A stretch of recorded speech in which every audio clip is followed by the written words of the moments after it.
అనంతుడు మందిరం మధ్యలో ఉన్న శ్రీకృష్ణుని విగ్రహం మందు మోకాళ్ళపై కూర్చొని ప్రార్థనాపూర్వకంగా భక్తితో ఏదో మాట్లాడటం చూసి గురువుగారు శ్రద్ధగా విన్నాడు. కృష్ణ, అందరూ నిన్ను స్తోత్ర పాఠాలతో స్తుతించి ప్రార్థించి నీ మన్ననలు పొందుతున్నారు. నాకు చదువు రాదు, పూజలు రావు, స్తోత్రాలు రావు. అందుకే నిన్ను నాకు తెలిసిన విద్యతో ప్రసన్నుణ్ణి చేసుకోవాలని వచ్చాను.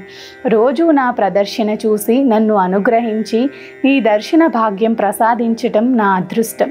అందుకే ఈరోజు మరికొన్ని కొత్త ఆటలు ఆడి నిన్ను సంతోషపెట్టాలని వచ్చాను. చూసి ఎలా ఉన్నాయో చెప్తావు కదూ అంటూ తన సంచిలో నుండి 10 బంతులు బయటకు తీసి వాటిని గాలిలో ఎగురవేస్తూ ఒక్కటి కూడా కింద పడకుండా ఆడాడు.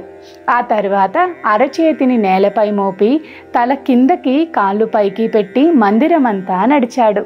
ఆ తర్వాత చిత్ర విచిత్రమైన విన్యాసాలు చేశాడు. అన్నీ ముగిశాక మోకాళ్ళపై మోకరిల్లి స్వామితో, కృష్ణ చెప్పు, ఈరోజు నేను ప్రదర్శించిన విద్యలు నీకు నచ్చాయా అని భక్తితో అడిగాడు. వెనువెంటనే భగవానుడి విగ్రహం నుండి కనులు మిరుమిట్లు గొలిపే ప్రకాశవంతమైన వెలుగు వెలువడింది. ఆ వెలుగుతో పాటు స్వామి మాటలు కూడా ప్రతిధ్వనించాయి.